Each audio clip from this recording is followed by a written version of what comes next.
And this is Mono Lake, California. And you can see there's a lot of, it's dry everywhere here. But we're actually walking inside the lake bed here. Off in the distance, you'll see the tufas. And those are made by insects that actually have larvae in the water, or babies, and they build up and they build these towers. So City of LA started using this lake here for water back in 1941. And ever since then, the lake has dropped about 45 feet because they've been using the water for the population in LA. We're overpopulated and we don't have enough water, so they've been bringing it from here.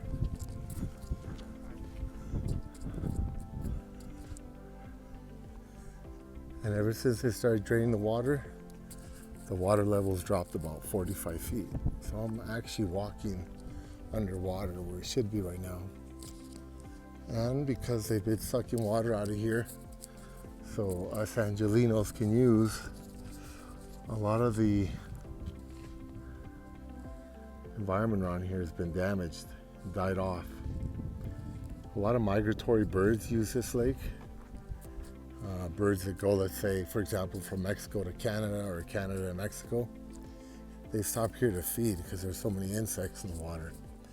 And because the lake is much smaller, obviously, there's less food, so it can accommodate less birds. So a lot of the birds have actually died off, along with different types of other reptiles that live here in the area. As you can see here, there's tufas sitting right in the middle of the desert, and you're asking yourself, wow, how the heck did those get here? They're all over here.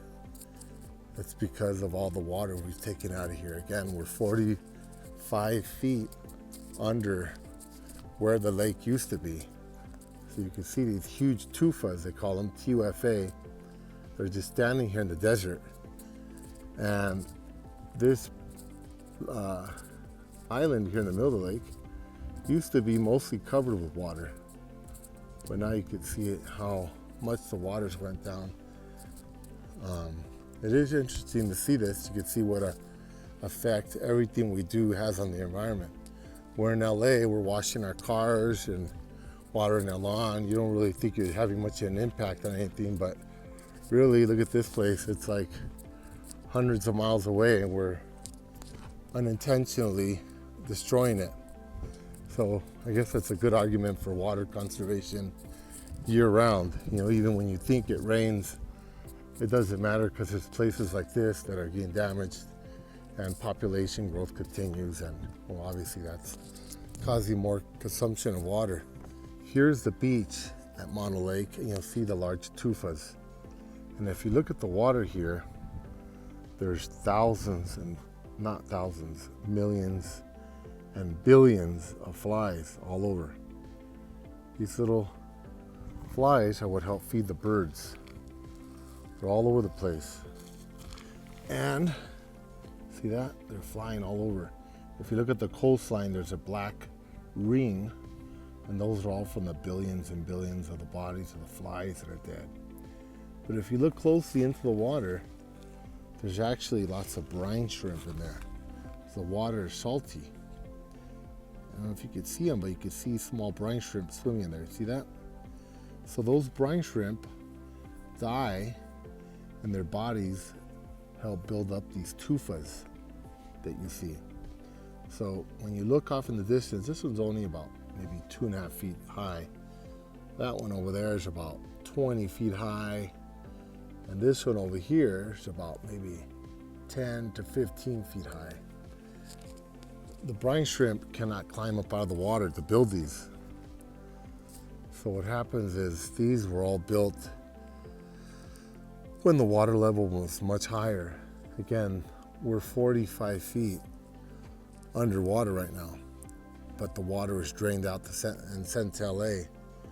So as the water level dropped, these tufas remained. And if you look underwater, it looks like you're in the Caribbean or something. It looks almost like coral building.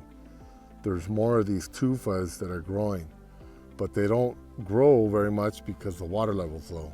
However, this is on the shoreline. As you go deeper into the lake, it gets deeper, and there's much deeper tufas over there. If you look off in the distance, you'll see some poking up. You see that? Those are probably another 10 feet underground. It's kind of like an iceberg. That's all you can see, but there's a lot more below. So it's kind of interesting because if you come here in the summer, it's amazing. You'll see so many flies here, and there's billions of them, and I don't know, there's probably like millions of birds here feeding. They're feeding off the brine shrimp and off the flies on their way north or south. And all along the coast here of the beach, look at all these. It looks like there's a flock of birds, but it's just alkali flies, they're called.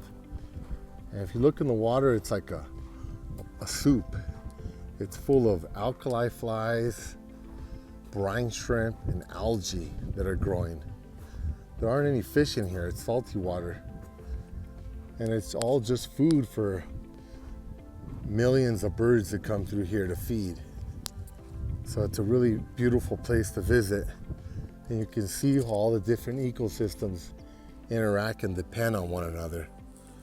And the interesting thing here is you can see how these ecosystems rely on one another, and when people in LA, where I live, water their cars or waste food or wastewater washing their driveways, you could see what the impact would be even on a place like this, hundreds of miles away.